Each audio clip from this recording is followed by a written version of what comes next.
that was quite an introduction that I just got started. Well, for starters, everyone, first off, welcome to another episode of the Nick Files. I'm your host, Nick Mulay. For starters, sorry I'm running a few minutes, well, more than just a few minutes late, almost an hour late, actually.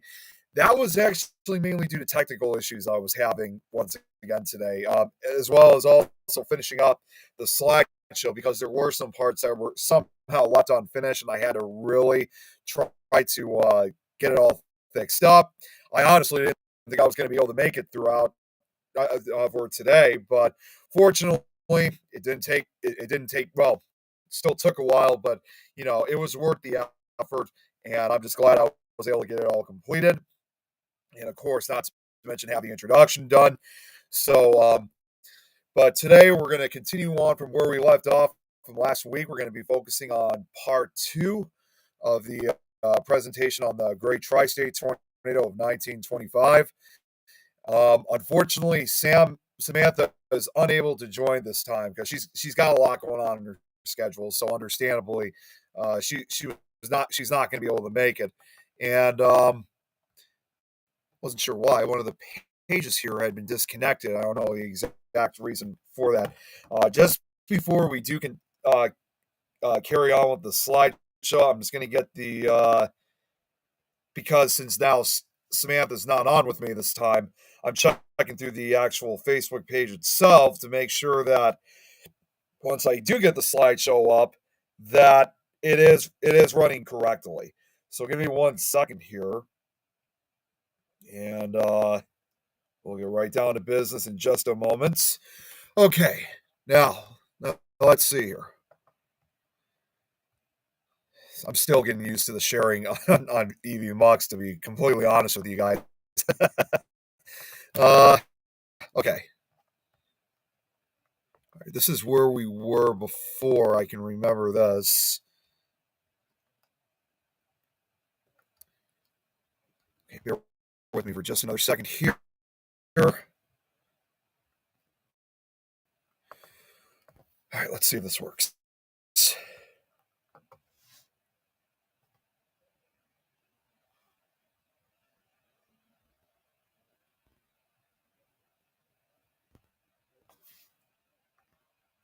Okay, nothing's showing up on the screen just yet, so I'm not sure why it's doing that. It doesn't make a lot of sense, but let me try this again.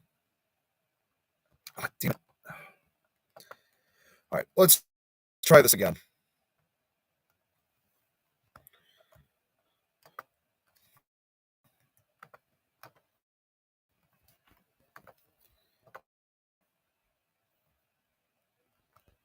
Okay, it should be sharing the window.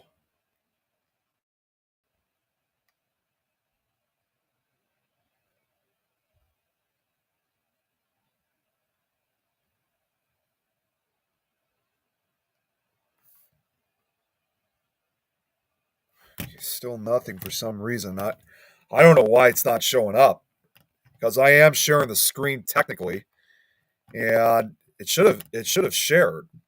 Let me try one other idea here.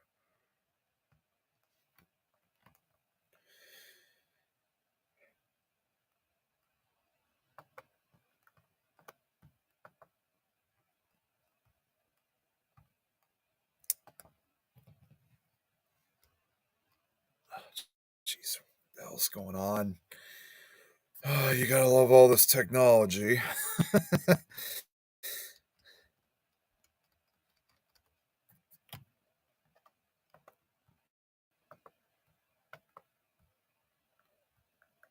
Okay, so please share the screen. Or you know what? Here, let's try doing this instead. See if this works. Oh, wait a sec. Okay, I know what's okay. Now I know what's going on here. Let me try. Okay, now I get the picture. I wasn't sure why it wasn't showing up before. We're gonna try to do this again. Here we go. Here's what I was missing. Okay.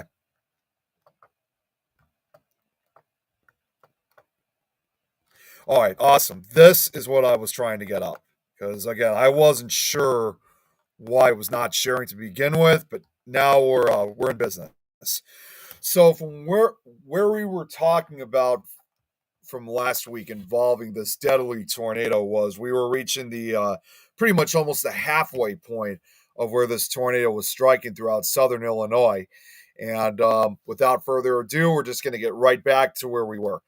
So the last town that we were talking about before was it was a town of DeSoto, Illinois, which that was tragically where 33 of the students that at the DeSoto grade school had passed away, which was the which that still ranks as the single deadliest, well, single biggest loss of life of students, in the U.S. So it also broke another record from this tornado. But after exiting DeSoto, 4 miles to the northeast, the tornado clipped the northwest corner of Williamson County, narrowly missing the town of Hearst, 4 miles northeast of DeSoto, and striking the small village and mining camp of Bush. 2:56 p.m.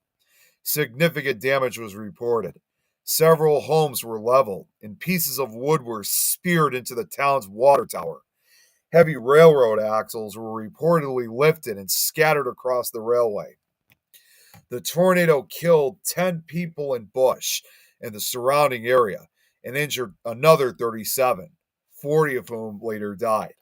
Just southeast of Royalton, the Royalton Cope Road Bridge and a nearby swinging bridge were thrown from their pillars. Dozens of people were killed when about a dozen homes were damaged or destroyed in the rural areas between Royalton and Plumfield.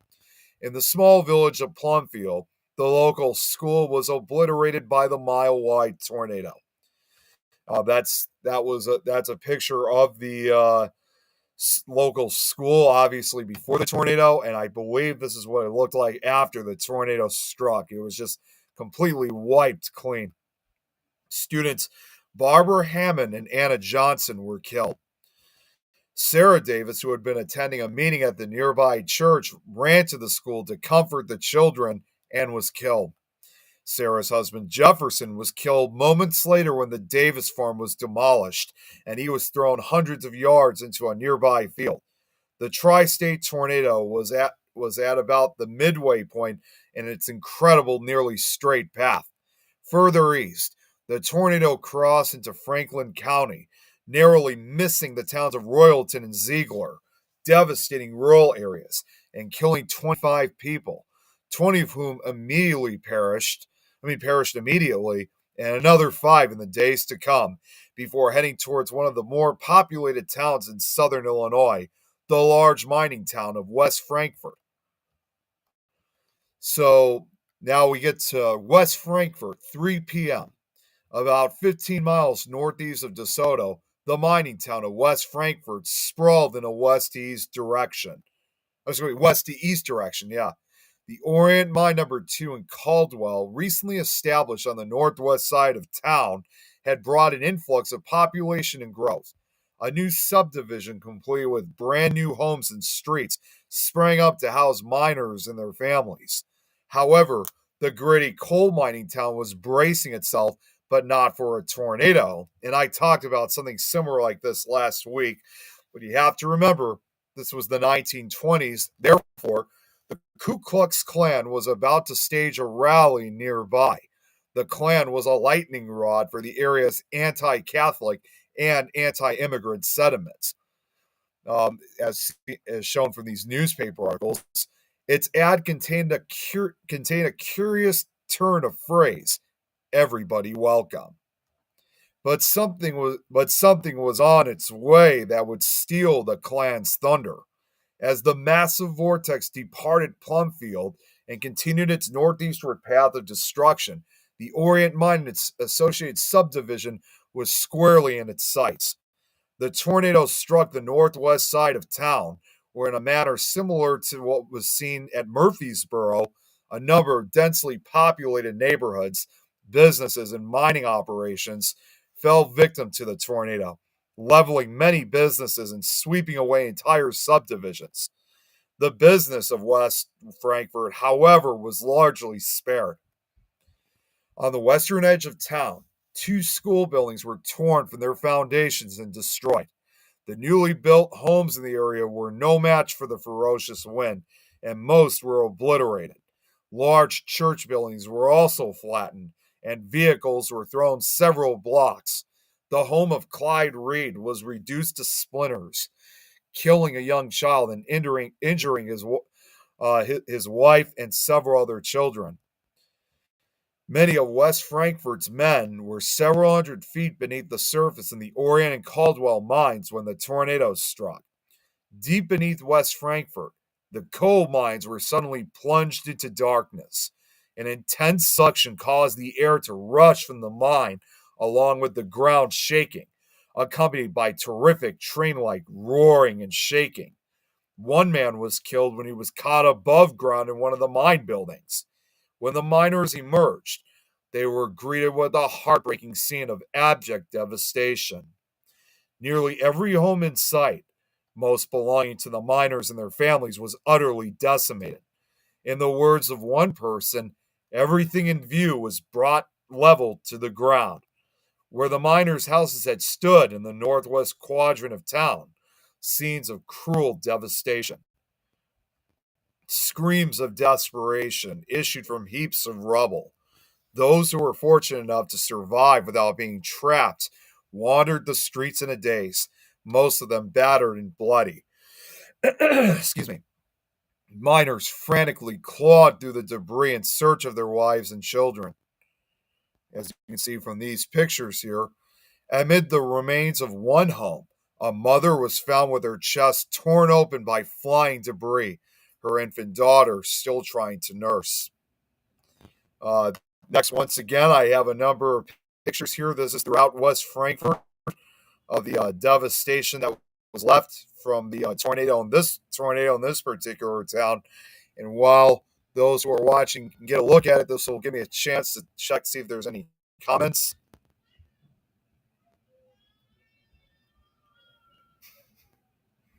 But just absolutely horrible.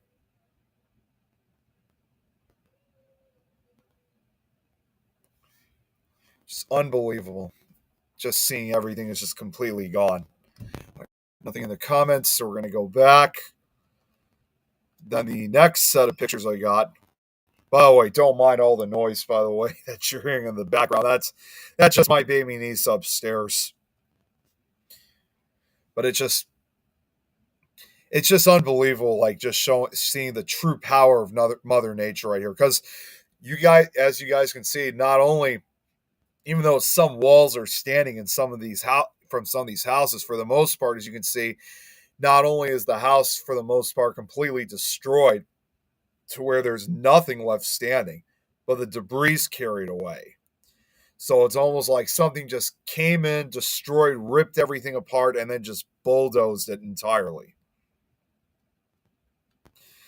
Now, extreme damage continued east of town as a railroad trestle was torn from its supports, and 300 feet of railroad track was ripped from the ground and blown away. Several small mining villages in the area were obliterated, resulting in numerous fatalities. The destruction was no less complete at the mines, where offices, manufacturing plants, equipment, and other structures were completely wrecked. A large 80-foot mine tibble weighing several hundred tons was pushed over, rolled some distance, and hurled partly into the ground by the tornado. And a large water tower was destroyed. A line of 40 boxcars was thrown from the tracks and scattered like model trains just south of the mines. One freight car, as you can see in this picture, deposited neatly atop of line of Model Ts. The nearby home of Alicia and Emma Clark, out of which the couple operated a small grocery store, was completely leveled. Alicia was blown some distance from the home and into a pile of uprooted apple trees and suffered several injuries. His wife, Emma, and daughter, Leah, were both tragically killed. Hey, what's up, Sean? Good to see you. Thanks for tuning in. I just want to check real quick. Yeah, I'm glad. Sean, I remember you were watching last week. You didn't miss too much. I just got started a few minutes ago, so other than two or three or four slides, you came in at a good time. So appreciate you tuning in. Okay, let me get rid of that comment first. Okay. So, continuing northeastward, the tornado destroyed the Chicago and Eastern Illinois Railroad Roadhouse and several of the buildings at the Peabody Mine number 19. Several loaded coal cars were blown from the tracks just east of Peabody number 19. To the north, a bridge was blown from its piers along the CEI Railroad, and again, I guess another 300 feet of track was torn from the ground.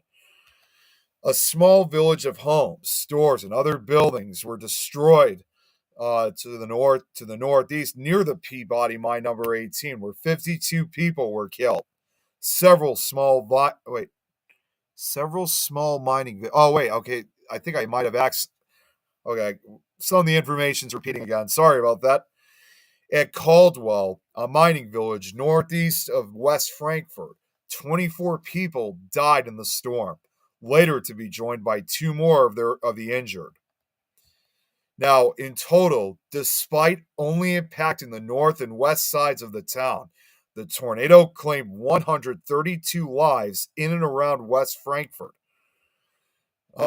More than 500 homes, 3 churches, 2 schools, and numerous other buildings were demolished.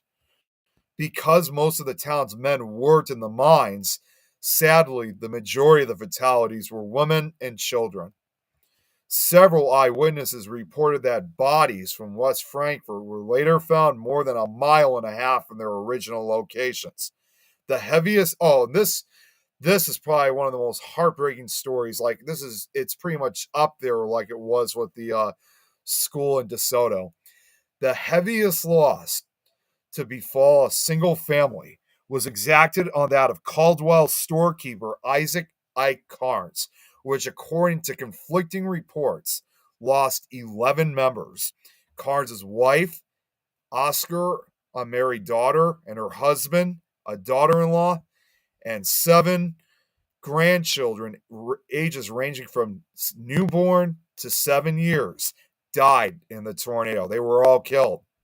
I can't even imagine what Isaac must have felt when he found out a good portion of his family was killed by this storm.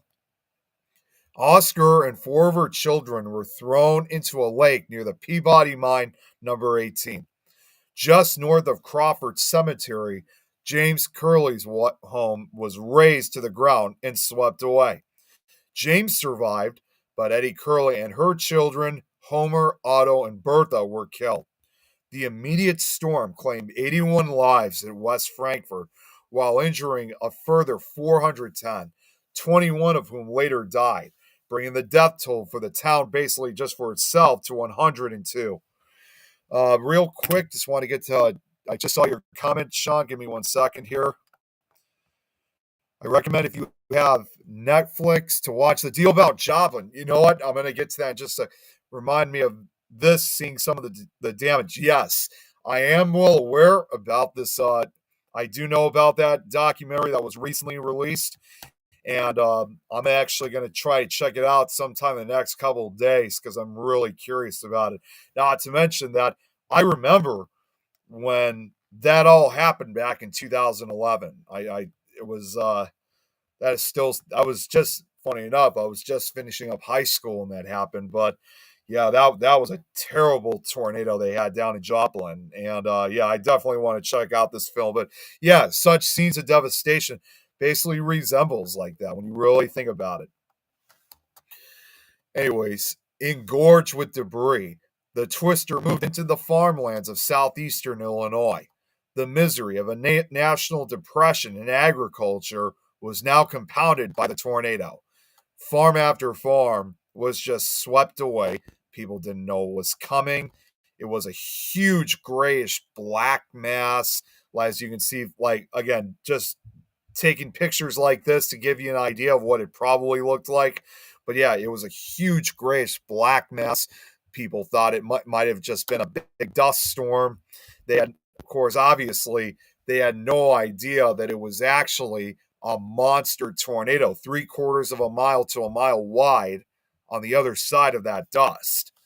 Farmers who are very weather wise, and normally in North American history, it is very rare to have the farm owner killed by a tornado. Don't get me wrong, a lot of people have truly died in rural areas, but very few are farm owners. They are extremely weather wise people. But in this case, 30 farm owners died in this tornado throughout southeastern Illinois and southwestern Indiana. Which that to this day, I think that still holds that rank as well. I don't think there's ever been as many farm owners killed by a tornado as this one did.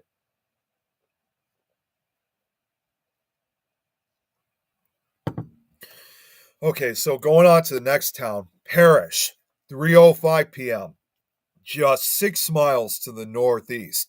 The scene of death and destruction repeated itself in the town of Parrish. Now, an interesting fact an important note about this town. This town is often overlooked on the tornado track in the Williamson County community to be struck. So it's often overlooked by historians for whatever reason, which this town, it was a viable community at the time. The town, which consisted of roughly 250 residents and 40 buildings at the time, suffered a 27% casualty rate and lost all but 3 of its buildings: one house, the Primitive Methodist Church, and the parish school. Half a mile east of Parrish, the home of Randall Smith was obliterated. Randall and a relative, William Biggs, survived the tornado by clinging to a small grove of trees until the storm passed. Now, these two pictures right here, as you guys can see, this picture is actually more that of West Frankfort, but far out in the background, I believe just a few miles out that you can kind of see, that is Parrish all the way in the distance. And this picture right here, it's not what you guys think. That is not a picture of a dead body. That actually is William Biggs, and he was demonstrating how they managed to survive by clinging on to this tree when the tornado struck. Now, as far as I know, although the first picture is more centered on West Frankfort, these two pictures, as far as I know, are pretty much the only photographs that are known they're basically the only known pictures of that of the town of Parrish. Unlike many of the other towns, either not very many pictures of Parrish were taken, or either they've been lost to time, or they're just unavailable. But these, until more pictures do happen to show up, these are the only known pictures of Parrish. Now, unfortunately, Randall was blinded and his wife was badly injured, and their 7-year-old daughter, Haiti, was killed. Isabel Lanius was blown northeast from her home and landed on the southeast edge of the Charles Woodrow property. She was killed tragically. Her son was injured her son was injured, managed to survive, but his ear was almost cut off. Several dozen additional homes were destroyed as the tornado tore a mile-wide path toward the Hamilton County border. WB Records mentioned that a clock stopped in Parrish at 3:07 p.m. Trees along Ewing Creek were reportedly debarked and shredded, and several horses and a buggy near the William Branch School were blown away. Over 90% of Parrish was destroyed. 28 lives were lost in the small mining village, as virtually every structure was leveled, and injuring 60, 5 of whom later died, bringing the total death toll to 33. Between Gorham and Parrish, the tornado carved a path of devastation through 47 miles of southern Illinois. And this is another real shocking part about this.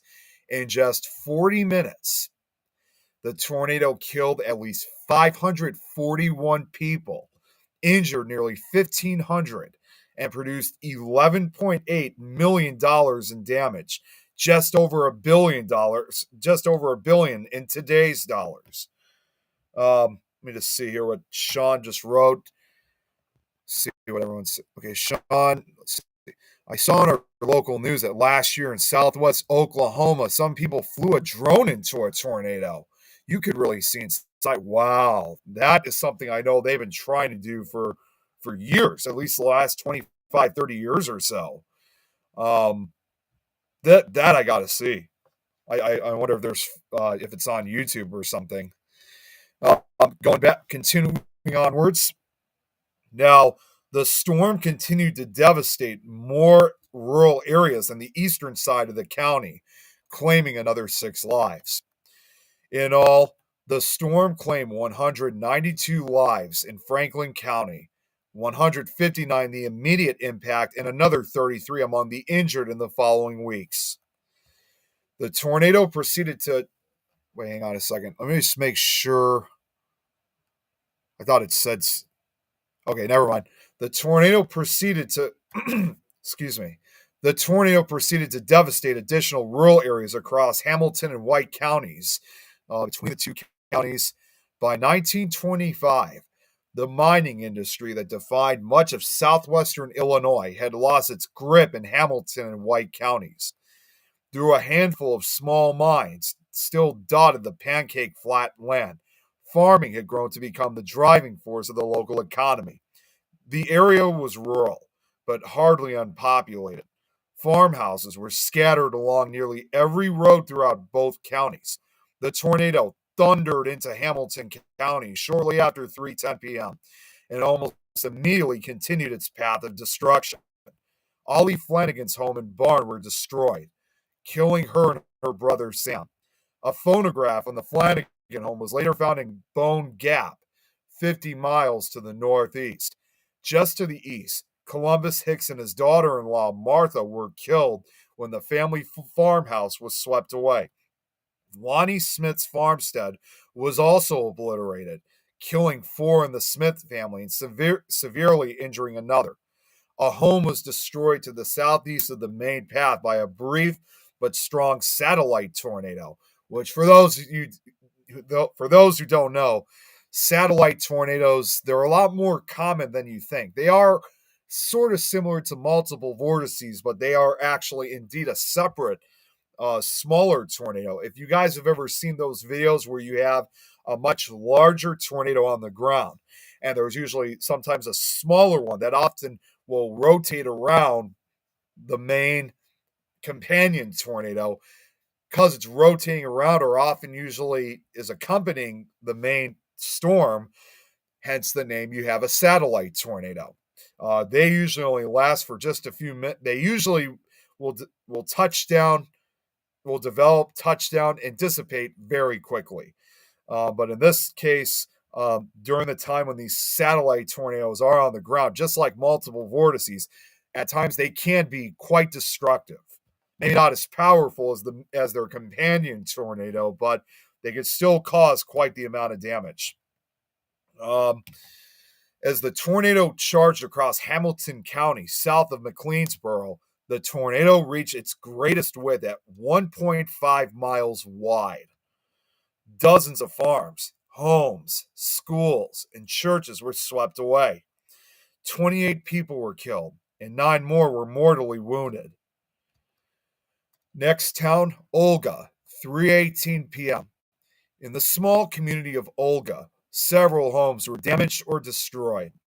A church was moderately damaged, and the old Olga school was blown off its foundation. Numerous trees were heavily damaged just southwest of town. To the northeast of the Parker's Prairie School, one student was thrown into a trees and killed, and Wesley Chuck, who had arrived at the school to pick up his children, was also thrown by the tornado and killed. A short distance east of the school, Chelan Creek had gone south to a neighbor's home when they noticed billowing black clouds in the distance.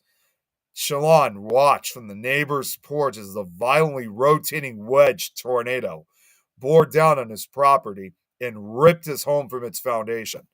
His wife, stepdaughter, and brother were in the home at the time, and all 3 were killed.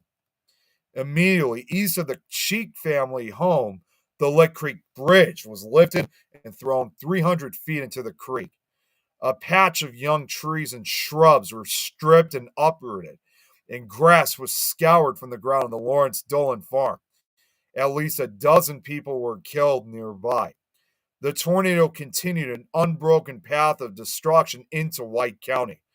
One Hamilton County farm had its concrete walkways blown out of the ground by the tornado. Just southeast of the town of Enfield, the Trousdale School collapsed on the students inside and then was swept away. This picture right here, as you guys can see, this is once again another artist impression of what the tri-state tornado may have looked like. And apparently, in this artist impression, it's supposed to show the tornado actually approaching Trousdale's school. Reportedly, all but one of the students was seriously injured. About 60 seconds after the tornado destroyed Trousdale's school, John Strawberry Wilson was killed down that road at the next crossroads. His house and farm destroyed. Sean, I'll check out your comments in just a second here. A bit closer, Charles Argo was visiting Delbert Worthen and his family the day of the tornado. They both died along with really tragically 2 babies. The rest of his family was described torn up. A quarter mile up the road stood Tom Finnery's farm. The whole place blew away, and his family seriously injured. A quarter mile north of him, the same thing happened at William Black's home. William Richardson was killed there. And all this, and get this, all this happened in less than 2 minutes from the time the tornado destroyed Trousdale's school. It just goes to show how fast this tornado really went. Throughout the Enfield area, dozens of homes were destroyed and swept away. 15 people were killed, and several dozen others were injured. A thick 18-acre patch of woods near the C.S. Conger farm was almost entirely snapped. The north of the damage, there were reports of hail as large as 3 to 4 inches, occasionally so heavy that it covered the ground. Several eyewitnesses in this area described the tornado as a rolling black mass, like so many other witnesses before, swirling with thousands of pieces of debris.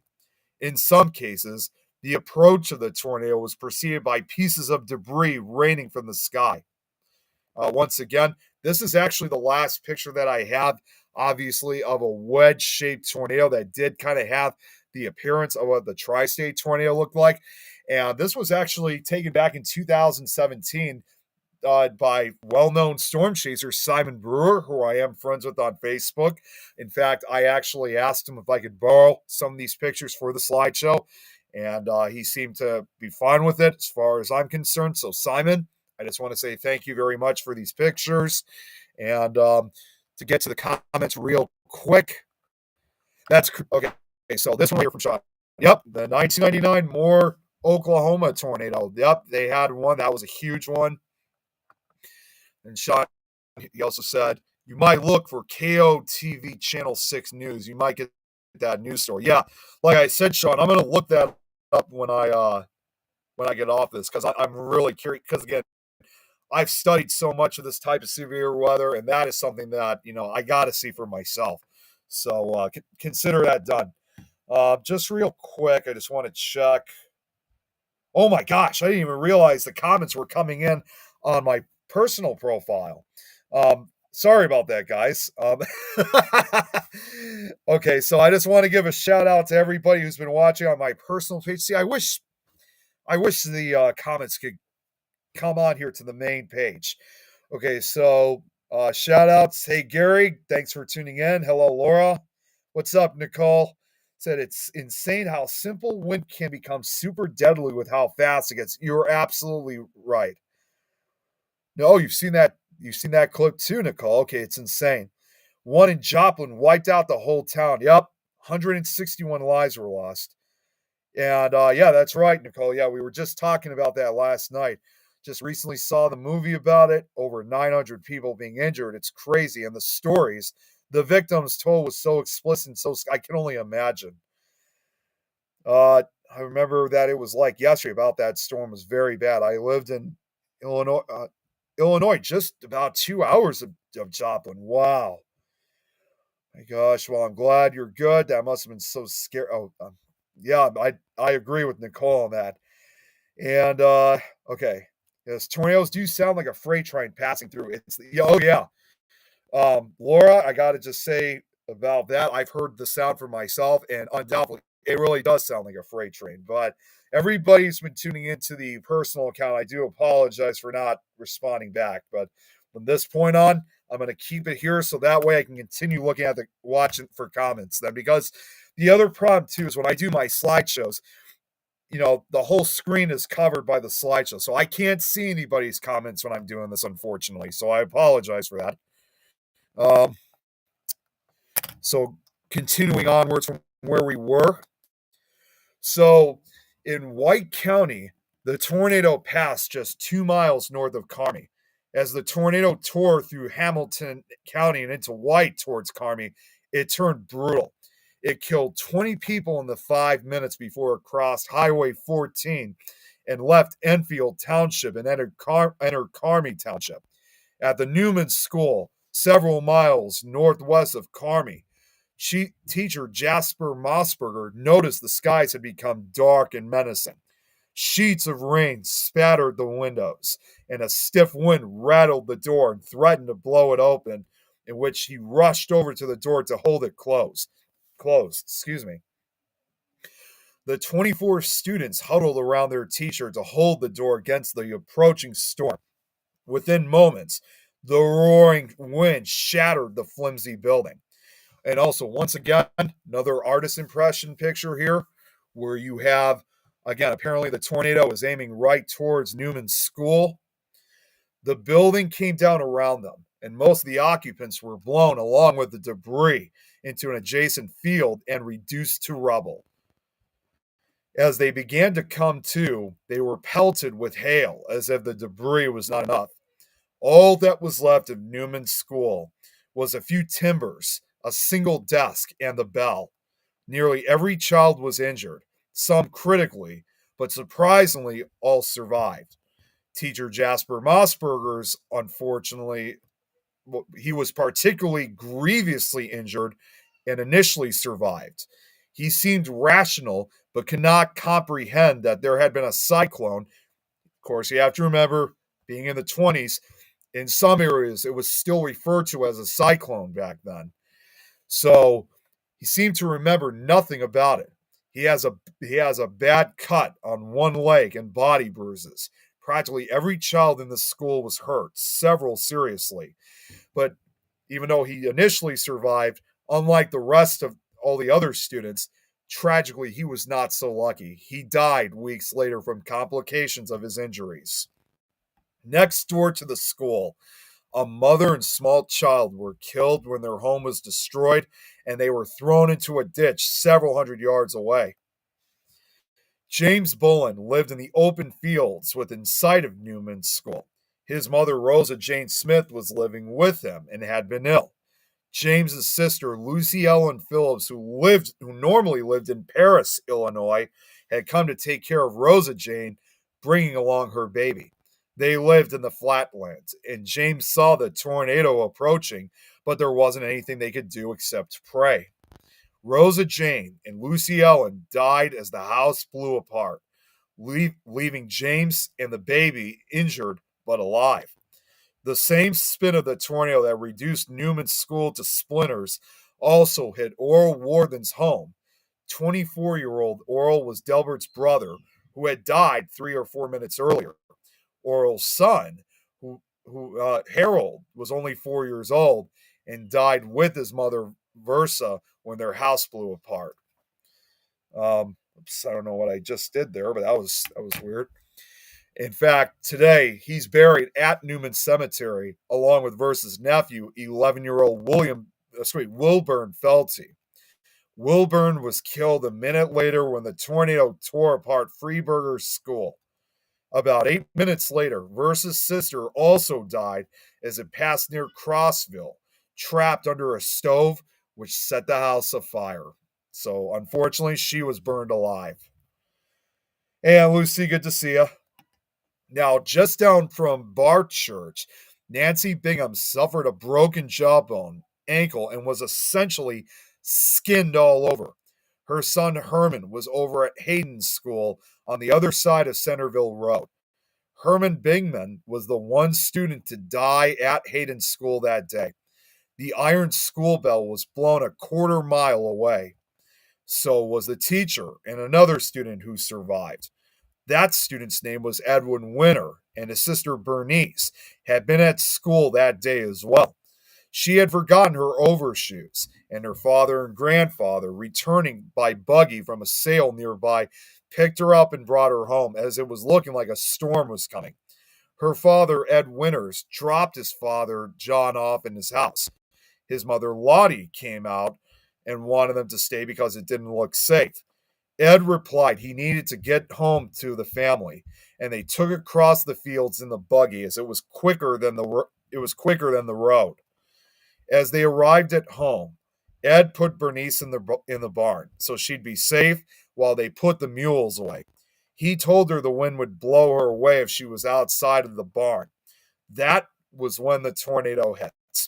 Bernice saw the barn lift off the ground 3 times, and the third time it shattered with a wall falling on top of the girl.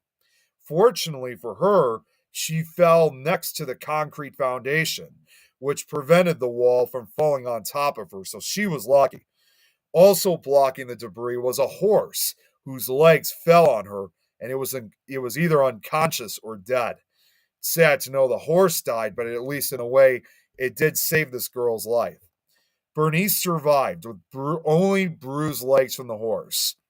Once the storm passed, her father noticed that nothing was standing at his parents' farm, so he ran there with his son. Both his mother and father died in the next few days from their injuries. On the other side of the little Wabash, it killed Elma Stokes, leveled Stokes Chapel Church, and knocked down many of the gravestones. Now, I think this is the last slide where I don't really have any pictures, but nearly every house, several of which were never rebuilt, had been destroyed and had someone or everyone. A number of people survived by holding on to them, as at times the winds blew their clothes away. The number of deaths varies, but several homes were completely destroyed in the area. Chalon Creek. Oh, wait a minute. 1 second. Okay, there's for whatever reason. Okay, I guess I was in such a hurry that I accidentally again had some of the same information added.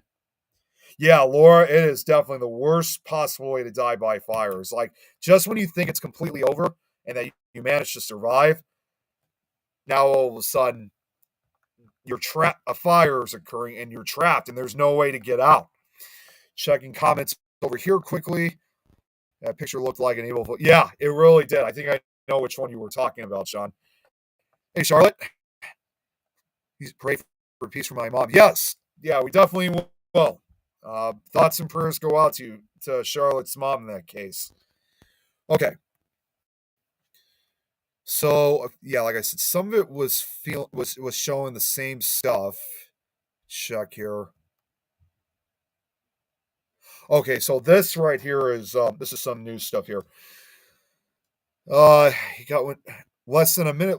So I'm going to skip those 3 sentences, but less than a minute later, Emery Lloyd was killed a few hundred feet up the road when the tornado ripped his home apart. While it was killing Emery, Bob Ballard's house, Levi Hook's old house on top of a hill, was blown completely away, landing 600 feet to the south and splintering. Before it landed, it hit the ground twice, gouging the earth in a V shape. The tornado picked up the debris and tossed it into yet another field.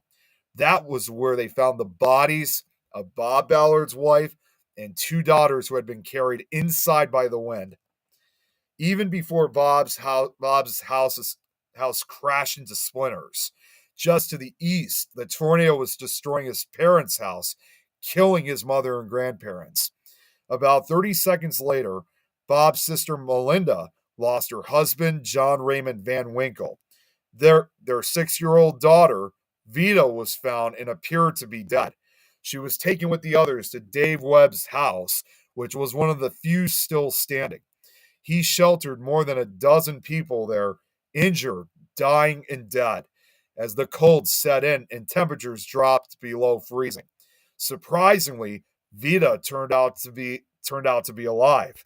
She had suffered from a broken collarbone and hip caused when a dried up corn stalk was driven into it. She would suffer from those in- she would suffer from those injuries for the rest of her life. Because of the broken hip, one leg was shorter than the other, so she had to wear special shoes. So that really just goes to show that they, even those who survived, it left them with pretty much permanent scars. Let's see. Now, off to the northeast on the high ground, Elvis Webb managed to survive by holding on to two stones when his parents' smokehouse was blown away. When he got up, he saw his parents' home was destroyed and his mother dead. To the east of the Webb farm, Mary Hollister missed school that day and had been visiting a neighbor to see her new baby. As she walked home, she was blown into a ditch and badly hurt. Her mother and grandfather were taken into the sky as it destroyed their house and killed when they landed. Her grandfather was blown away too, but survived the landing because he landed in Lick Creek, which I cannot believe this. He survived the initial landing. He landed in Lick Creek, but he drowned. So either way, he also died too, which is just insane. The baby Mary had gone to visit was killed as well. Elza Wilson's daughter, Edna Fern, died also. Thomas McMurdy, a friend of Elza's, had been visiting and was blown into a field and killed when a tree fell on him. Elza's mules had been blown about almost 7 miles away and were only slightly hurt. Just before it moved from Hamilton to White County, Barbara Hannigan and her two daughters were doing spring cleaning in the kitchen when the tornado hit. They clung to each other, and when it passed, they opened the door to get into the dining room, only to find the only room still standing in their house was the kitchen. As the tri state tornado moved through Enfield Township, Anderson Nelson rode out the storm in his chair in his living room with his wife, Emma. The storm uprooted the trees, took down his barn, and finally blew his house down around him. Afterwards, he was still sitting in his chair, terrified, surrounded by the countryside, rocking back and forth. Emma was unharmed, and once they got Anderson to quit rocking and out of his chair, he was fine too, surprisingly. Down the road from there, Herman Freimeyer and his wife, uh, Bola, along with his father, John lay flat on the ground and held onto fence posts as the tornado spun them at over 300-mile-per-hour winds. Herman couldn't hold on and was blown loose and died. John, excuse me, John was injured, and they lost two horses, a mule, three hogs, three sheep, and two lambs. Their daughter wasn't home as she was at Trousdale School, where the tornado exploded into Carmi Township. Let me just check the comments real quick. Comments here, not much is going on. No, 1 second here. Ah, damn. Always have to click on this at the right time.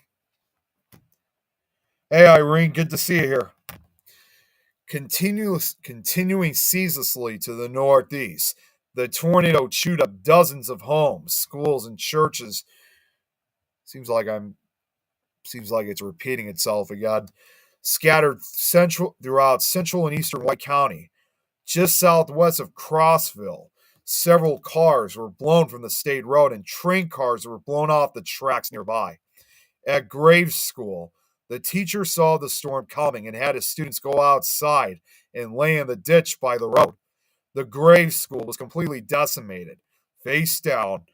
All the students but two made it out, and those were tossed from the wreckage and thrown into a nearby field. One had a couple scratches on his forehead.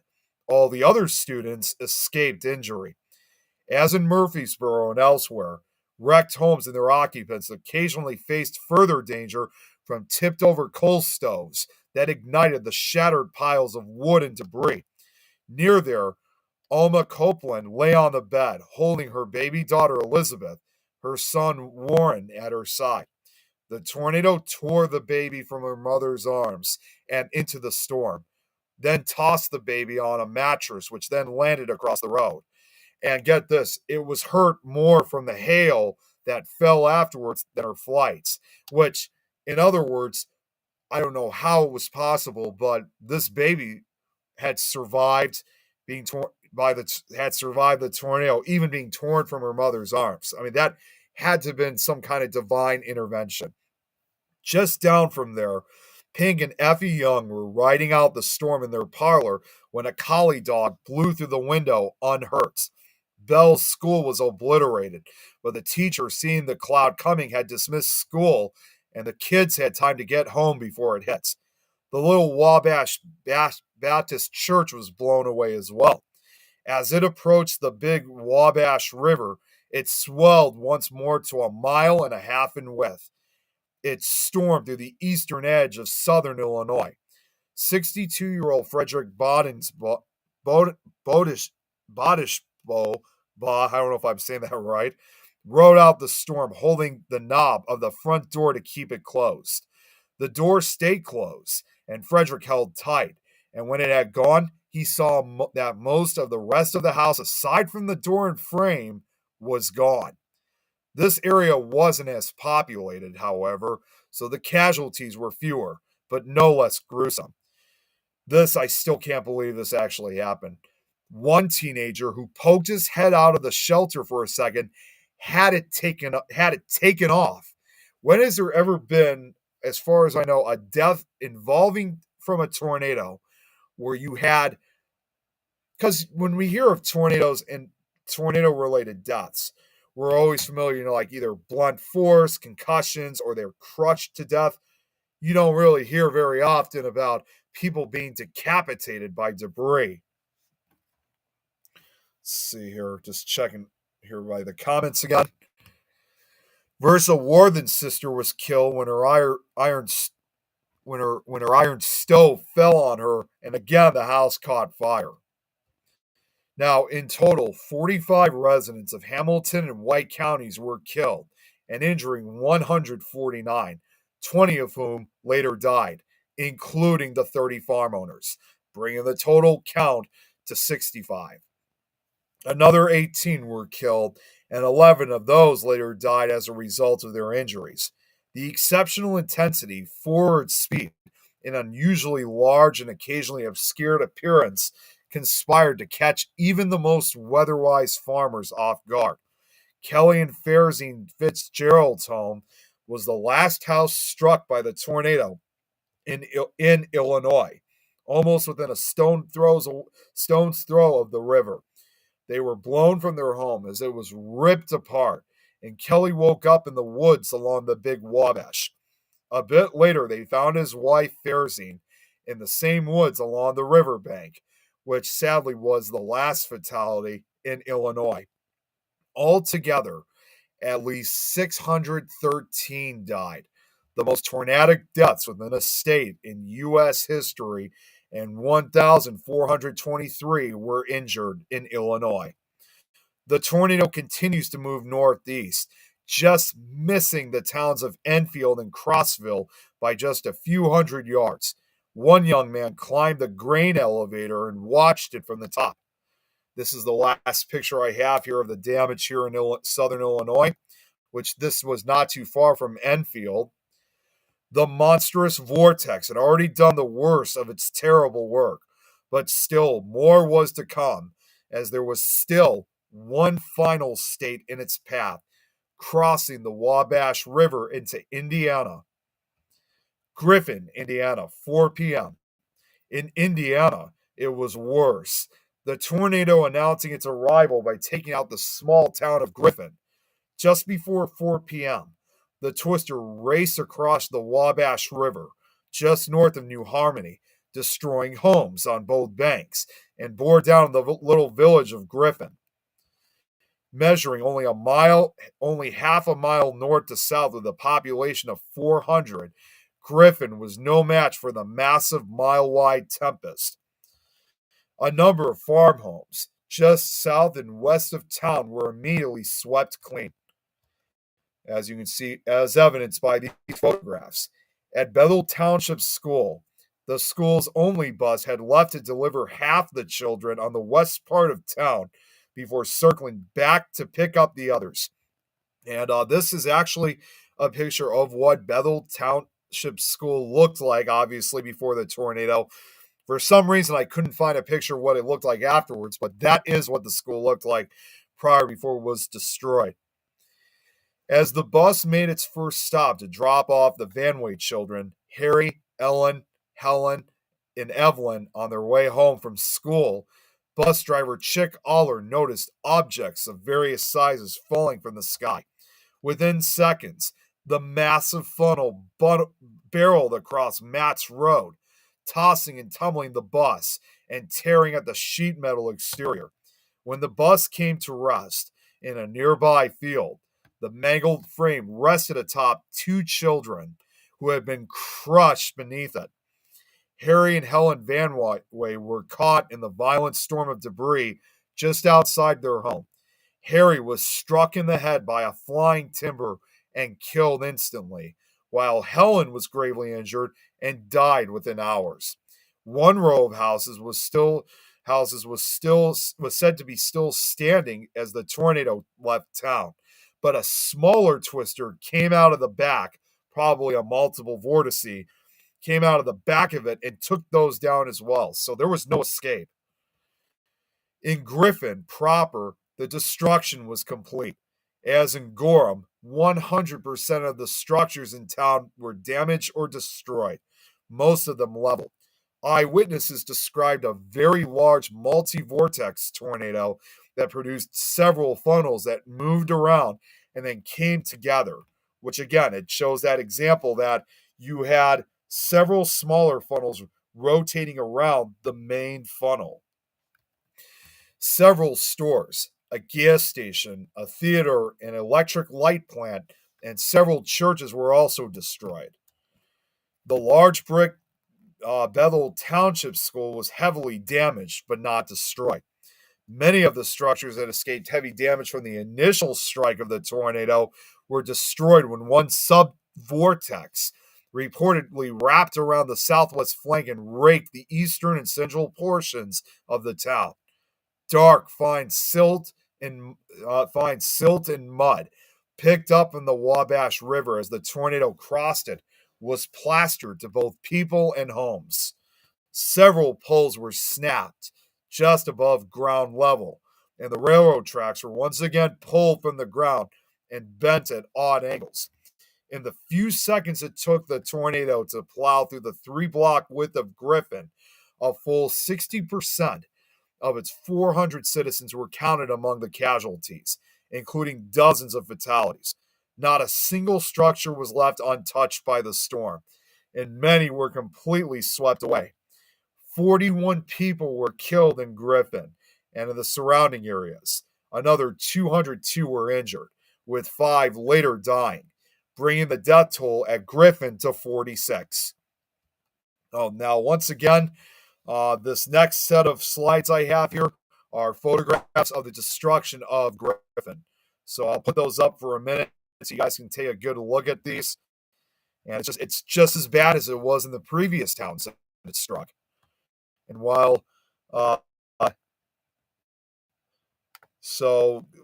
waiting for people to, while I'm giving it a minute, I'm going to check the comments once again. Okay, this one I'm actually going to get rid of because that's a spam one right there. Yeah, something had to. Oh, he must be referring to the teenager. Yeah, something big had to. Probably something big and sharp had to hit him. And Tom, what's up, Tom?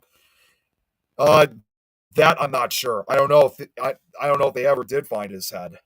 Which, if they didn't, that's pretty unsettling. But once again, it really does look like a war zone. And we're talking like 20 years before World War II ever occurred. Sean also here said, the thing about those multiple vortices outside the tornado are they're much faster and they're much more destructive because, as I explained last week, they could literally add another 100 miles per hour to the main funnel. So therefore, that's even a lot worse. Just because you may have not been hit by the main funnel does not mean that you could still be hit by one of those multiple vortices. That's probably the worst feature a tornado can have, as opposed to it being a wedge shape. Next couple pictures here, once again, of Griffin. This picture right here, I believe, with the house on its side, I think did end up becoming quite a famous photograph. So that's kind of a notorious picture. See here, right here, two kids laying upon what's probably their former home. Got people setting up tents here throughout Griffin. It's definitely sad to see this. That there were all these homes that once existed. And also, before we continue, some of this information I had recently discovered from a website of someone who in a way was I wanted to do this several years ago, but in a way this particular person was kind of retracing the path of where this tornado actually struck mainly throughout the southeastern portions of Illinois. And the website's also not just involved in the tornado, it's also a paranormal website too. And so this individual, she went out to certain areas of where the tornado struck, and she took pictures of what looked like just normal southern Illinois farmland. The difference was the reason why she took these pictures, and after doing her research, that is where houses used to stand prior to the tornado. And after the tornado struck, many of these homes were never rebuilt. And pretty much the land pretty much been reclaimed by nature and had turned back into farmland, literally. So you go to these areas today, and you'll see what looks nothing more than just like farmland, just like anywhere else throughout here in the country. Now realizing that there used to be rows of homes, there's even roads that once existed that were also never rebuilt and were also reclaimed by the farmland nature. So you go through those areas today, put it this way, unless you've watched this show or you do your research about this particular tornado, you go through those areas, you would probably never even realize that several of these areas once did have houses or neighborhoods in that area. So it was a total loss for a lot of these people, and I wouldn't be surprised. And you go to Griffin today, in this case, from what I've seen with Griffin, it's a much smaller town than it was back in 1925. Oh, now this right here actually is a video. Well, I don't even have to say it. I got a video here, and I just like last week. This is another video of an actual tri-state tornado survivor. This was filmed about 20 years ago, back in 2005. This was for the 80th, at that time, the then 80th anniversary of the tri-state tornado. And the survivor at the interview, she was only one of two Indiana survivors that I was able to find. And this also will give me a chance to take a little break because I definitely need to get some water in myself. And but before we officially start the video, let me know if you guys could hear anything while this is playing. So we'll just do a quick test run. Griffin, a sleepy little town in southwestern Indiana, with 80 houses, a place to get some gas, and you guys hear anything? About 160 friendly people. The Griffin, Indiana of 2005. Just pause it for a second because I like to see what the responses are. Well, I'm waiting. Okay, Irene just said, nature has a way of fighting back against everyone who does or doesn't challenge it. The gods get angry. Yeah, no doubt in my mind. That's, oh, you can hear it? Okay. All right, good. All right, so proceeding onwards then. Yeah, this is also a news clip. It's not from the documentary. This is from somewhere else, but I'll just do a quick restart of the video and we'll proceed.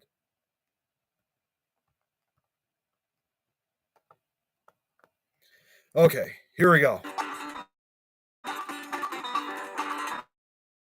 Griffin, a sleepy little town in southwestern Indiana, with 80 houses, a place to get some gas, and a population of about 160 friendly people. The Griffin, Indiana of 2005 is different than Griffin in 1925. That's because 80 years ago, Griffin was flattened, 100% destroyed by the worst tornado in American history. Probably, maybe about 10 months. Evelyn Stone was 7 years old on March 18th, 1925, and remembers the day well. It was balmy. It wasn't hot and it wasn't cold. Of course, this is March. No. And the day seemed okay till about 4 o'clock, and then it began to cloud up. With the gathering clouds came an ominous sound. Yes, it was a big roaring. I remember that, yes. Yes, it roared, yes. Just like a train. There was little time to react as the monster storm approached. Evelyn's mother scrambled to save her children. And she hollered for my oldest sister to get the baby out the window. When she did, it blew right out. The tornado came without warning, and nobody knew what to do. Of course, the kids that was left in the school, they weren't safe either. But they had a basement to go to.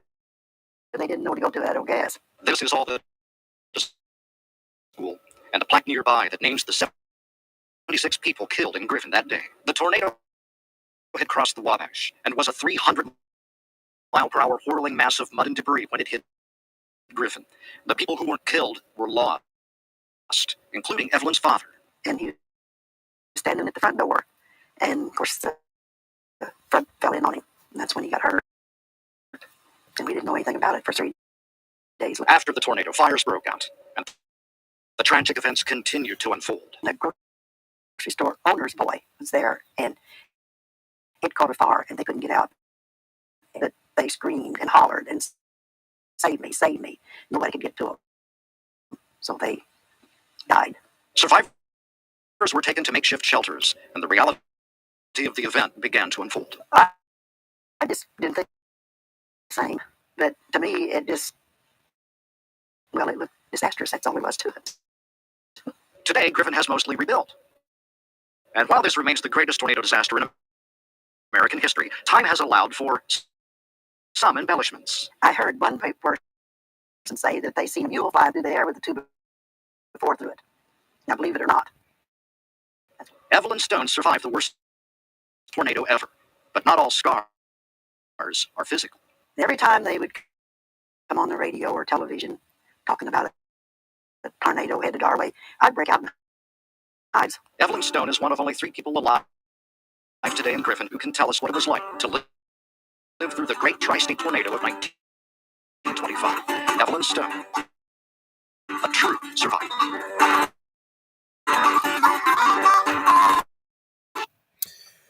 Okay, so that video, too, just so you guys know, although that was from a news clip in that case, there actually is a full video of her interview, which I thought about originally adding the actual full video to it, but the problem was the video was about a half hour long. It's about 28 minutes, so I just thought it was just better that I just showed the shortened version of it. But if you guys want to hear her full story, that is still up on YouTube. And if you guys can't find it, I'll be more than happy to send you guys the link so you could hear her full story.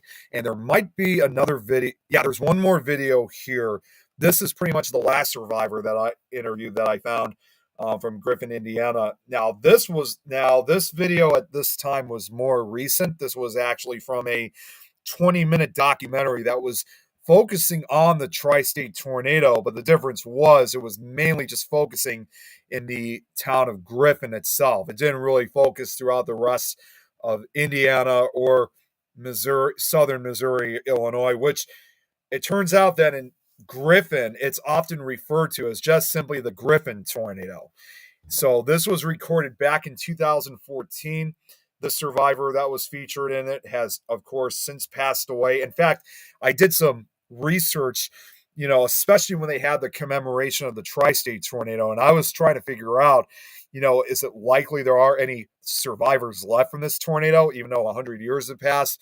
The answer is no. At this point, all these, like from last week's show and what you see now, every survivor that you've seen in this slideshow has understandably passed away.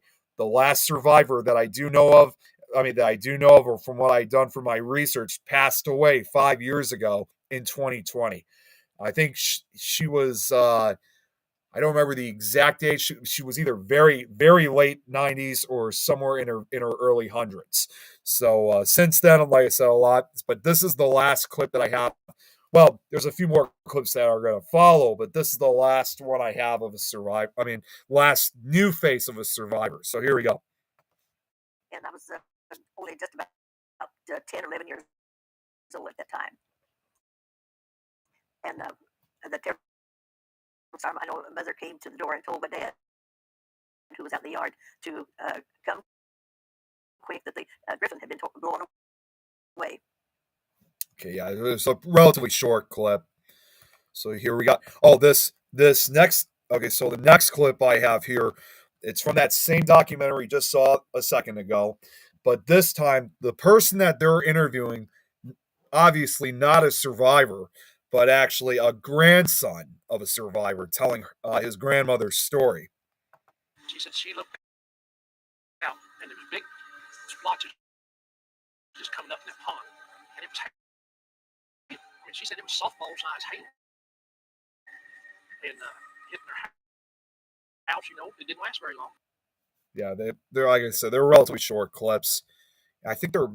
There's one more here with them, and that park was these are from different parts of the documentary, so that's why these clips are so short. From the park was a general store, hardware store type, and there was some people went in the basement there to get out of the tornado, and it all fell in on them, and it caught on fire, and they burnt 4 or 5 people alive. In Griffin, I forgot what the family's name is. They had a restaurant, and it took that building down completely, and they were cooking on a cook stove, a wood stove, and a coal stove, and that had fallen into the basement, and the mother and the daughter both were trapped in the basement and burned to death. I know my cousin was engaged at that time to be married to this girl, and he never did get over that. I don't think anybody would. That's horrible. I think we got another clip here. It's from the same documentary. Had an uncle who lived on northeast of here. It blew their house away, and they found him in a pile of bricks 2 miles from where their house was at, and he was dead, of course. Okay. Yeah, I think there might be. Okay. Well, as horrific as it was in the town of Griffin, you're going to find this, for those of you guys who are currently watching, this is going to sound a little shocking, but as bad as Griffin and all these other towns before it were completely just ravaged by the tornado, get this. Then, in a final cruel twist of fate, the tornado made a sudden detour, turning northward, which was the first deviation in its path since touchdown. And the problem is that if it had, the entire time it was moving northeast. Now all of a sudden it's moving northward. The real unfortunate part about this is that if it had kept the north 60 degree east heading, that it had, it would have been confined out to open countryside, rural areas, and farmlands, and would not have hit any more towns after Griffin. Owensville, 4:10 p.m. After exiting Griffin, the tornado made a slight turn towards the northeast across northern Posey and then crossed into Gibson County, destroying rural homes in devastating rural areas in much the same way as it had done in Hamilton and White counties earlier.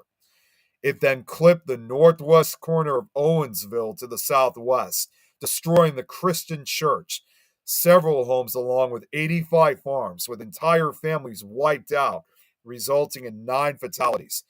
At one home, William King and his son Walter were killed, as were their wives Elizabeth and Laura. Many trees were stripped and mangled in an apple orchard just north of Owensville. Oops. A forest nearby also suffered heavy damage. Dozens of other homes and barns were damaged or destroyed across central Gibson County as the tornado continued at a width of nearly a mile wide. Several vehicles were thrown or rolled great distances from the road, and a locomotive and its rail cars were pushed from the tracks just outside of town. Vegetation may have also been scoured from the ground in nearby rural areas. Got some pictures here now of the town of Owensville, including I guess what looks like a postcard in this case involving the aftermath. Jeez. Unbelievable. It's taking a few seconds so you guys could check out before I continue. Okay. Now, unfortunately, the next town that was hit was Princeton. Princeton, 4:18 p.m. It was 4:18 p.m., a full 3 hours after the great storm had first begun its apocalyptic destruction, and yet the tornado had lost none of its power when it emerged on the horizon west of Princeton. With a population of just over 6,000 in 1925, Princeton was famed for its excellent tomato farms. The H.J. Heinz Company quickly became one of the area's largest employers, using local tomatoes to produce its ketchup and other products in a pair of large brick buildings on the south side of town. Like so many other towns in southern Indiana and Illinois, Princeton also benefited greatly from the rich coal seams atop which it sat. That afternoon, Princeton was buzzing with activity.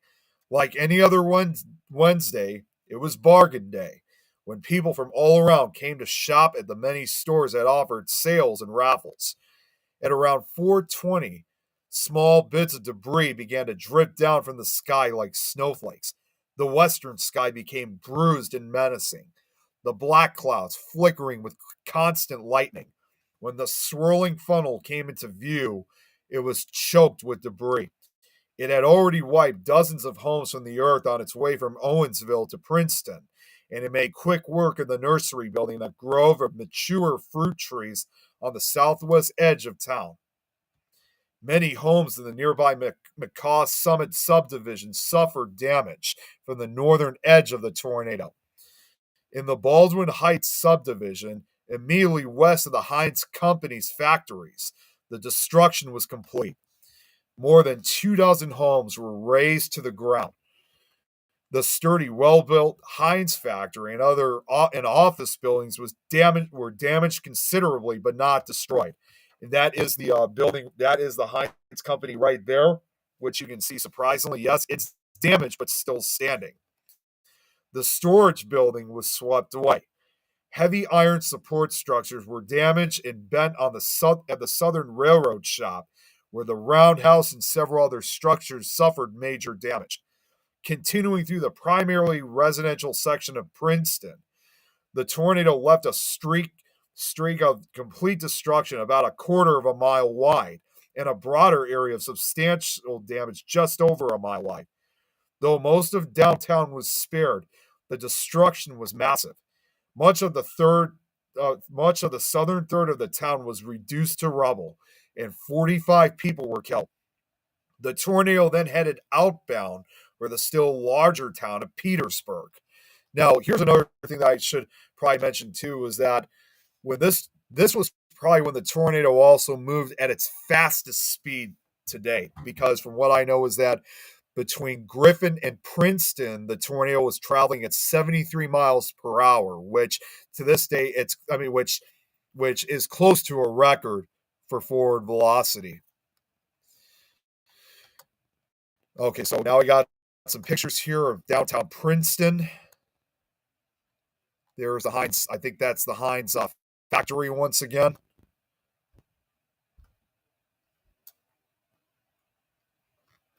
Again, just more devastation, as you can see.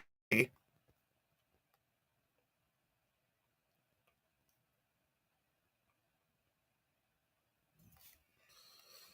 then next. Whoops. Oh, that showed up. Okay, continuing onwards. Hey, Oscar from Mexico. Yes, thanks for tuning in. Appreciate you coming on. First viewer from Mexico. Awesome. Okay, hang on one second here. Okay, got more damage aftermath pictures. And look at that. Everything's just gone, as you can see. There's a Heinz Heinz factory building again here in this picture. And look at this right here, where you have a building, obviously, that was completely wiped off the earth from the tornado, just leaving what I assume is probably some kind of basement.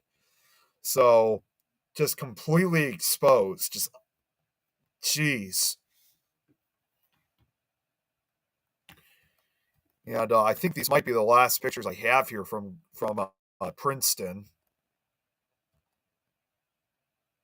Yep. See, like I said, a lot of the pictures are focusing mainly on the Heinz Company factory building. And look at this guy salvaging whatever he's able to find that belonged to him after the tornado struck.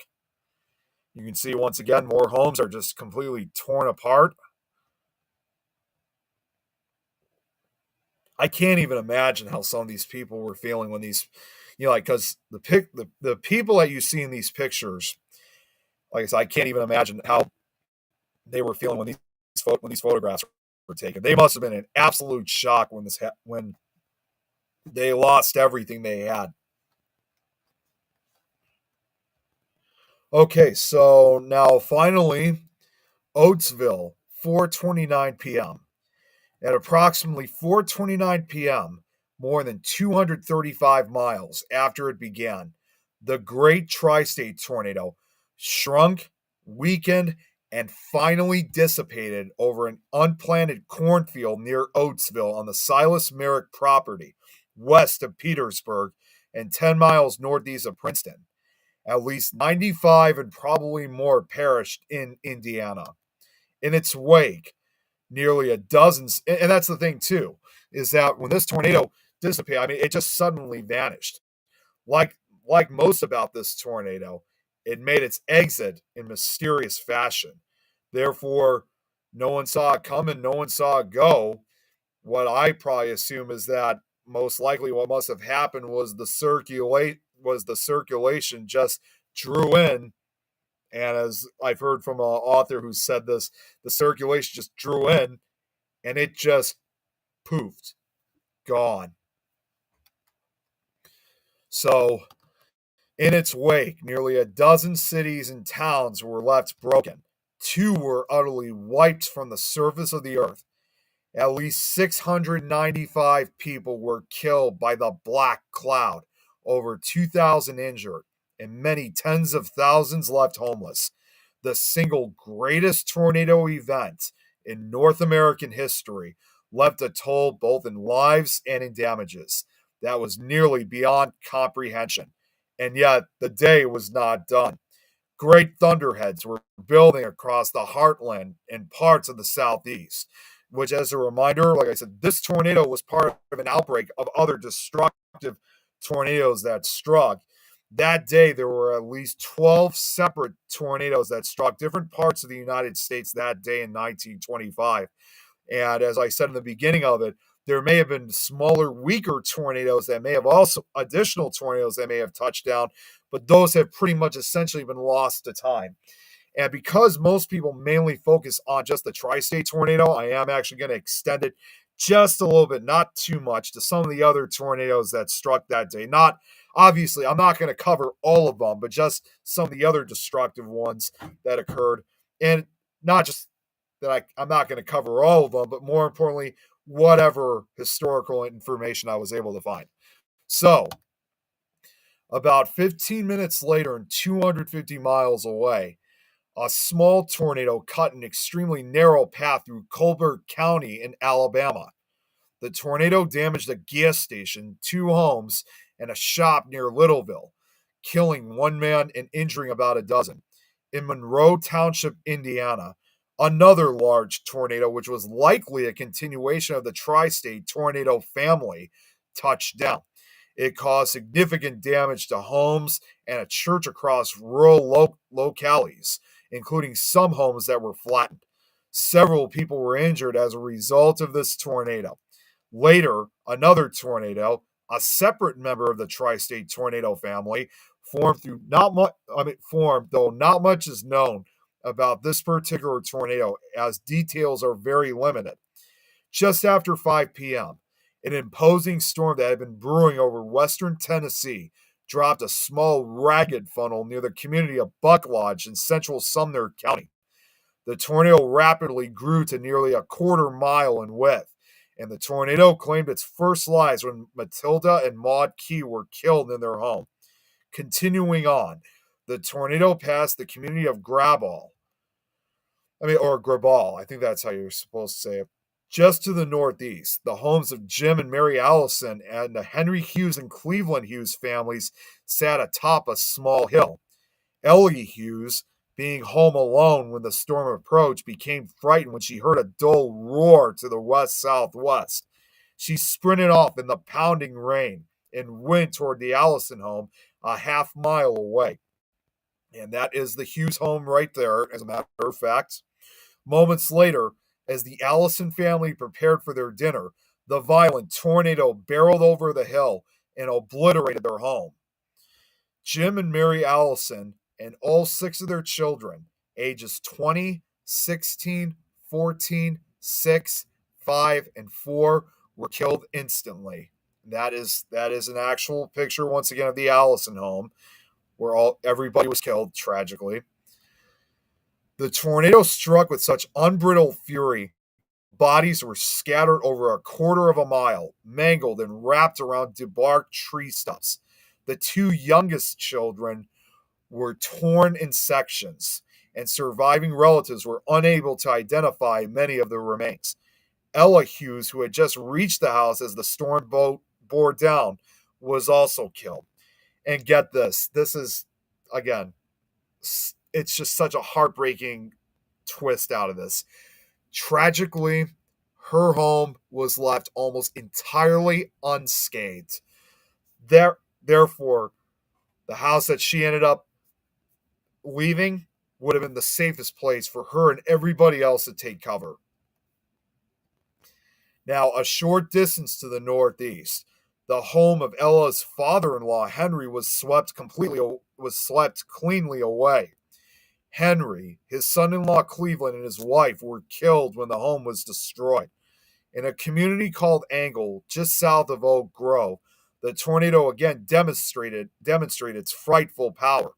The homes of Charles Durham and his son Joe were completely leveled and swept away.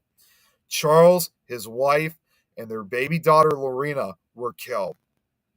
And that's the Durham family property right there. Moments later, Joe Durham's wife and children were killed. Joe was away at the time and was the only member of his family to survive. Several yards away, Charles Holmes's home was also swept cleanly from its foundation. Charles and his wife were both killed, but their 2 daughters survived despite serious injuries. A contemporary report from the Knoxville Journal recorded that even concrete and stone foundations were scoured from the ground and scattered by the savage wind at several locations beyond Keytown and Oak Grove, but there is no known photographic evidence of this. The tornado continued its campaign of ruin in the little village of Liberty. According to one eyewitness who watched the event from a distant hill, the Liberty Presbyterian Church was torn from its foundation whole before quickly disintegrating like a bunch of bricks. That's the Liberty Church right there, where you can see once again it's wiped clean. A home just down the road from the church was also obliterated, but the family survived by taking shelter in a milk well. The Brown home was swept clean just to the northeast, and the entire family was killed. Wheat and grass were scoured from the ground in a field across the road, leaving nothing but a 60-yard wide, 200-yard long streak of dirt. Which here's you got the Brown home right here. After destroying a string of homes for several more miles, the tornado may have weakened or lifted briefly in Macon County as it neared the Kentucky state line. However, tornado damage again became intense. The tornado destroyed several homes and killed 4 people in the community of Holland and killed another 8 people in Beaumont before coming to an end after about 60 miles on the ground.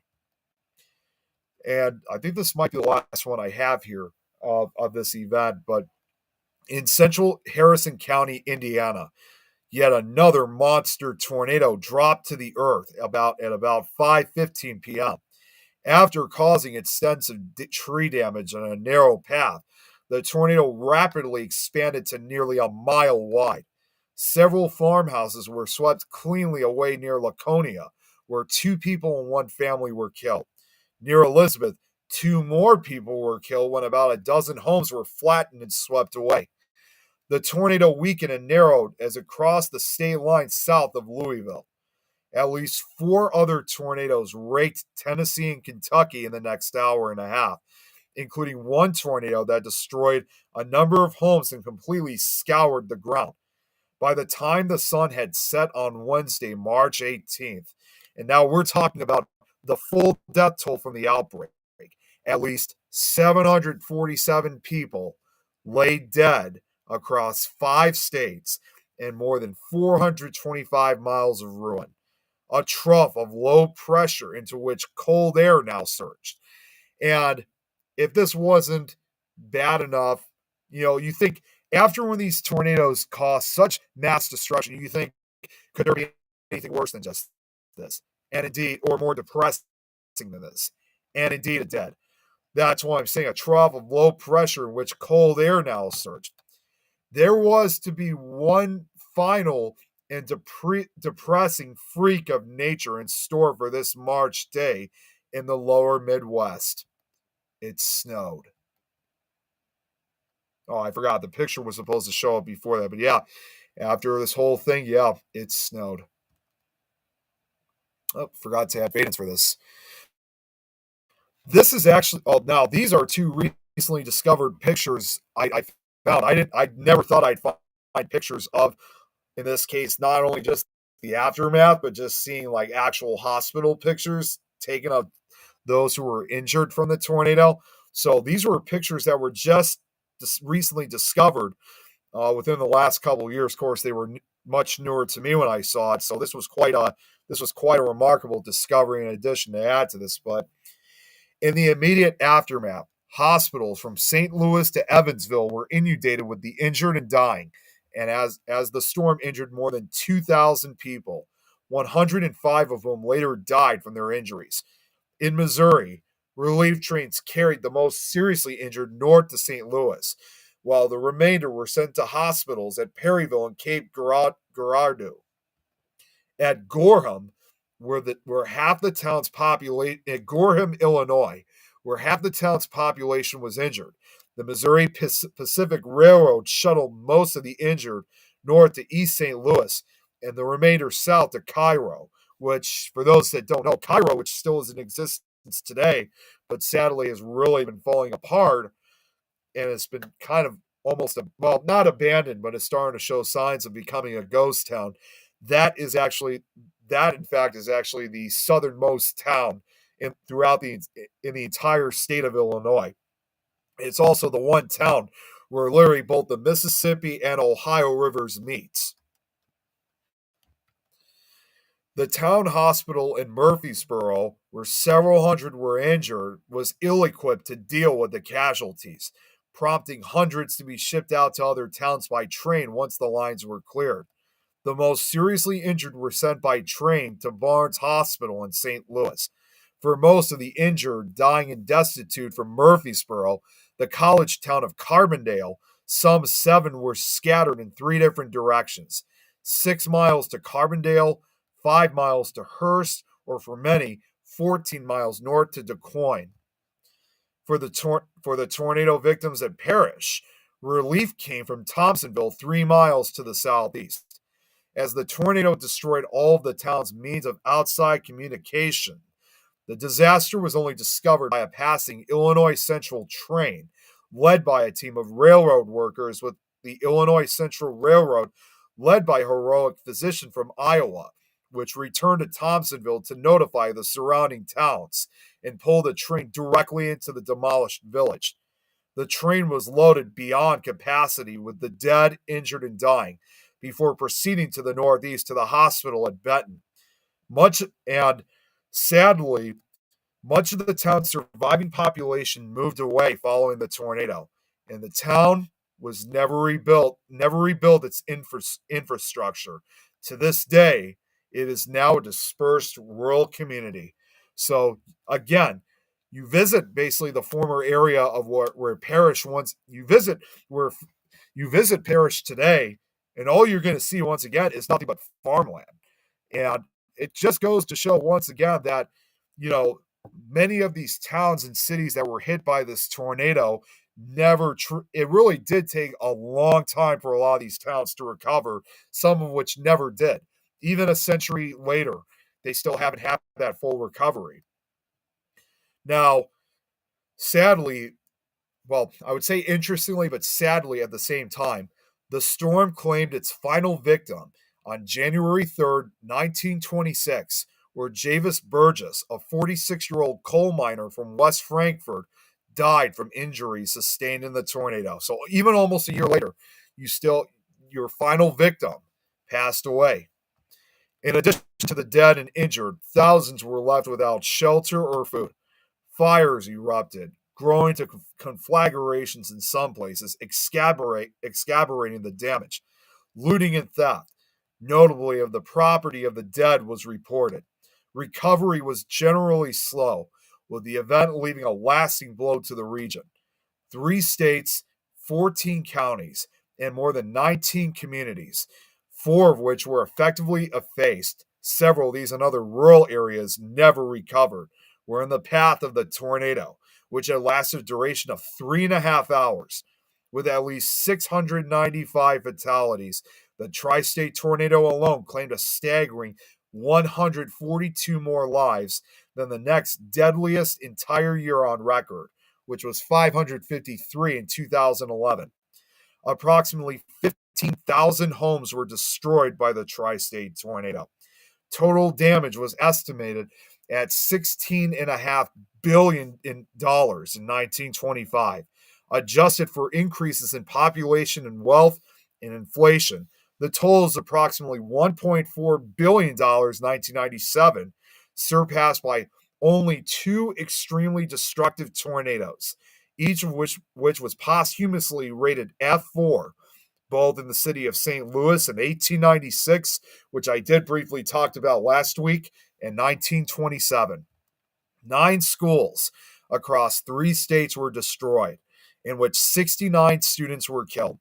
More schools were destroyed and more students killed, as well as the single school record of 33 deaths in DeSoto, Illinois, than in any other tornadic event in North American history.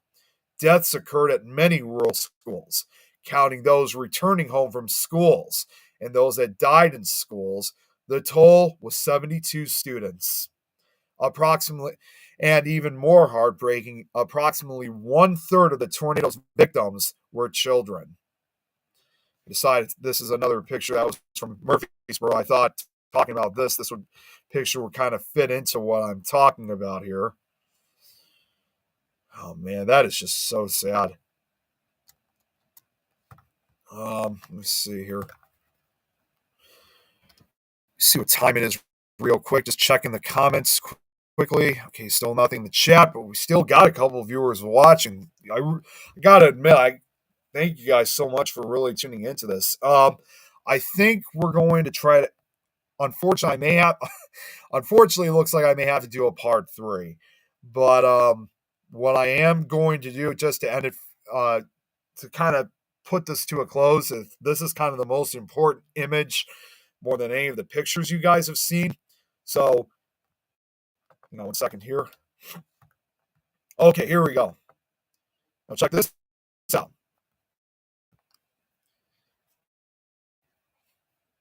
Just a sec. Here we go. Right here. This is actual film footage of the aftermath of the tri-state tornado. Obviously, being 1925, the footage is silent, but this will definitely give you a very clear view of the tragedy that occurred. This was taken, I think, about a day or two after the tornado, I believe, and the majority of the locations that you're seeing in this footage, it's hard to tell exactly what, like when they switch from one town to another, but I think a vast majority of what you see in this footage is primarily Murfreesboro and DeSoto, Illinois, which makes a lot of sense because that was pretty much among the hardest hits of the tri-state tornado.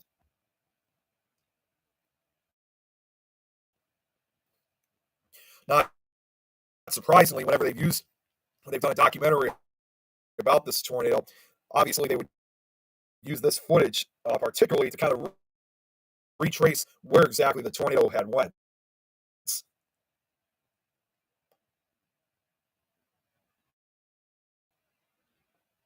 Wow, look at that. They're like just complete blocks are just completely wiped out.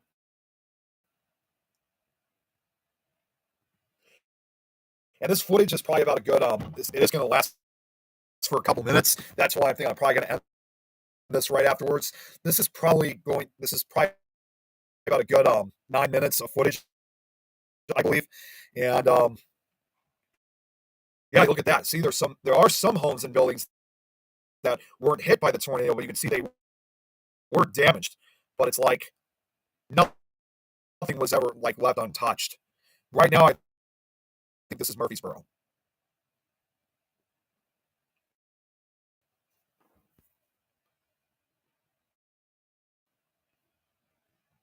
Now, another thing that I sometimes can't help but think about, like just knowing how everyone's lives, like even looking at this footage, you can clearly see that everyone's lives were turned completely upside down after this happened. Knowing that they lost their homes, they lost family members, they lost friends, they lost their jobs. I mean, they lost everything that they had. So imagine the years that followed for many of the injured and the survivors. What they had to cope with in the years to come. Okay. Now, this one, what I'm seeing, I think this looks more like I think this is more of the wooded areas. That river, I think we just saw, might have been the Big Muddy River. It might have been the Big Muddy River, but I could be wrong. Look at that. Looks like another farmhouse right there, completely just gone. Now, this, I think, might be DeSoto. What I should have done was I should have taken notes of the timeline of this footage so I know exactly where. But I think something tells me this is probably DeSoto now. There was a second piece of footage out there of the tri-state tornado aftermath, which was featured in a Modern Marvels episode, I think on the History Channel, but it was kind of rare footage. So they showed that, but it was not really featured anywhere else. So I couldn't find the second piece of footage of the aftermath. So, but hopefully it does turn up. But this is pretty much kind of the more notorious piece of footage right here.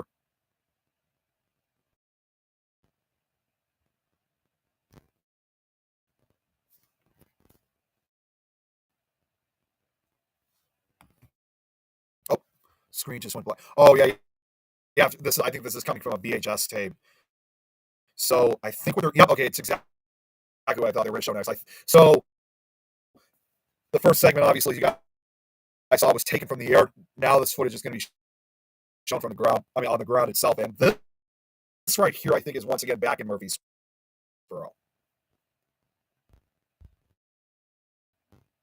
And if you look, and here's another thing. If you look real closely, you can see, and this goes to what I was saying a few minutes ago about the how cold it got. If you look very closely, you could see that there's. Oh, look at that young boy taking his was that a dog? I think it was a little puppy. Survived, but you could see that everybody is has heavy coats on, whatnot. So that tells me that the time when this footage was shot, it must have been absolutely freezing. I mean, you have to remember this is March. There's one of the houses here that some of the houses here that were on fire. Even a few days, even a day or two after the tornado, some of the structures were still on fire as a result of this deadly tornado. So right here, it looks like a family that was seeing what was left of their home.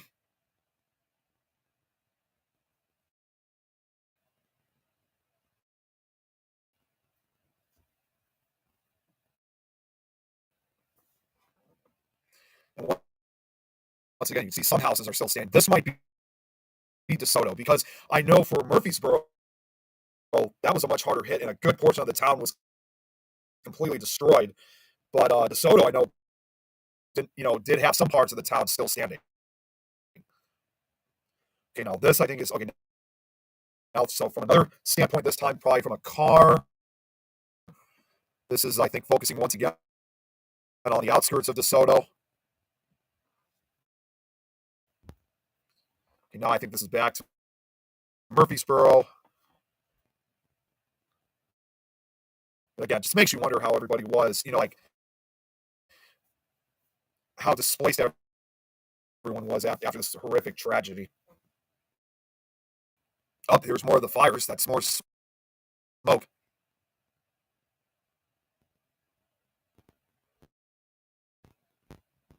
it's scary to think about too when you look at it very carefully, knowing that, as I talked about earlier tonight and also last week, that people died in some of these fires. I'm hoping that at the time when this footage was shot, no one was like actually dying in progress, but still, it's a very unsettling feeling to know about that.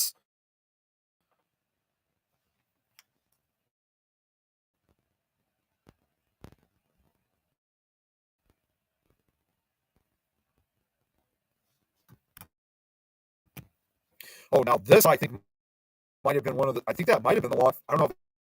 It might have been the Longfellow School, I believe.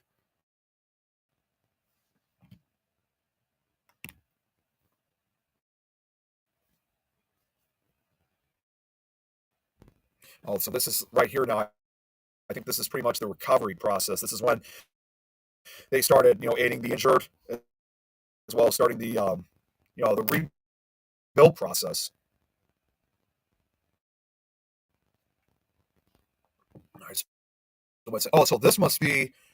I don't know which town. I think this might be Murfreesboro. Okay, so this must be what Murfreesboro probably looked like before the tornado, because you can see that. Well, not right now, but that brief shot I think was of what Murfreesboro looked like before that. Once again you see root damage.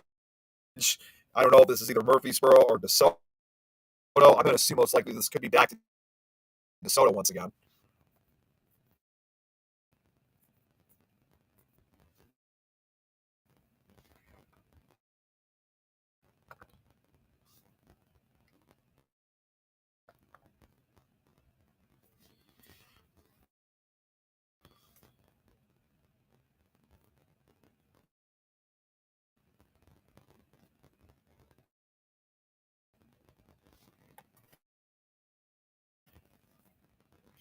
Yeah, you can really see they're trying to salvage whatever they're able to find. Look at that. And as crazy as this is going to sound, the fact that how cold it got shortly afterwards, which is a common depressing feature of nature. Usually when it comes after these destructive weather forces, that you always have these snowy conditions that follow. And this was probably the only way that these guys, as you can see, had to stay warm. Yeah. To remember, this was still at a time before we had heaters, obviously, and of course, with an entire city or town destroyed, this was your only means of warmth. But even then, you still had to fight those fires because a good portion of the city had burned. Okay, I think that might have been it. Let's see. Okay, maybe one more video. So I got another Survivor account here too.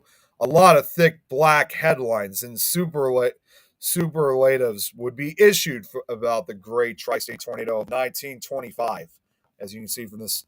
You know what? Actually, no. I thought it was a video. Okay, well, I think I'm. Wait a minute. Hang on a second. Sean here says you seem to be breaking up when talking. Oh, that's odd. Wonder why it's doing that. Okay, well, just Sean, if you can, let me know if the sound does go back um, while I'm talking, because I'm not sure why it would be breaking up for some reason.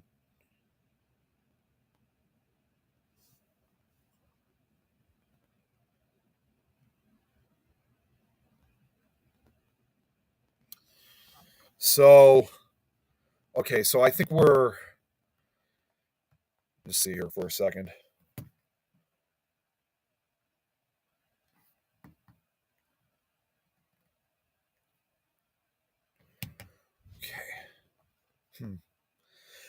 Okay, well, I think for now, I think we might have hit a good spot of where we should end for tonight. So, yeah, I think I'm probably gonna get going afterwards. But yeah, so it looks like there will be a part three after all. And but this I gotta just say very quickly, and again, Sean, let me know if okay. Can hear you good now. Maybe it was because of the video when it was playing. Well, that might be because sometimes I did hear that when videos are played, it does kind of cause kind of a disruption to the host of the show, I guess. And normally I don't really speak much when it comes to videos, understandably, but because the footage was silent, that's why I was able to speak throughout it. I just didn't want to have it completely quiet for the entire 9 minutes it took for this footage to go through. But okay, well, yeah, I think I'm probably like I said, I think I'm going to end things here for tonight. So we will have to do a part three, but we're not very far right now. In fact, what I'm going to check just before we end things for tonight is okay. So there are still quite a lot. Oh wait, actually, wait a minute. Why are there? I wonder why there's two of these. Hang on one second here. Computer laptop's acting a little funny. That's real. Okay, well, counting from how many slides I have left, I only have, for the most part, about, and it may seem like it's going to be a lot more, but honestly, it can go relatively quick because a lot of these are usually just pictures and they're quick notes. But it looks like, excuse me, I only got about 60 slides left of the slideshow, which I think is definitely enough for me to cover, to finish the last part of it. So yeah, as a result, there will be a part three. And there's not as many videos as I showed previously from today and last week. And again, most of the videos at this point are relatively short. So I think we'll have enough for part three. I'm going to go back and also make some corrections because obviously there were some mistypes and some pictures didn't fade in like they were supposed to. So I just want to say for everybody who tuned in, thank you guys so much once again. And considering there's still 5 viewers who have been watching this entire time, seriously, I thank you guys dearly. Sean, obviously, I know you're one of them because I know you've been really fascinated by the story. But hopefully, once I have everything fixed up, and other than that, the slideshow is pretty much completed. Because I remember I said last week that it wasn't fully done because I still had to add some additions, but thankfully I was able to add those additions earlier today. So aside from the corrections, the slideshow is officially done. so I don't need to add anything else to it. I got everything I need for it. And so once again, I want to thank everybody who tuned in, and appreciate you guys sitting and listening to this, learning it, because this is something that, again, I think is not very frequently talked about, even after 100 years.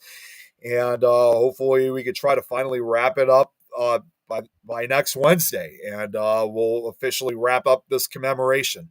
So once again, thank you guys so much, and I will see you guys then. Well, I'll probably see you guys obviously in some of the other shows, including Supernatural Talk tomorrow night. But as far as for Nick Files, I guess at this point, all right. First off, thank you, Sean. I should have highlighted these comments real quick. Weather Geek Guy and Storms. Well, I'm not surprised. Well, plus too, considering you're from Oklahoma, that it's not a big surprise to me.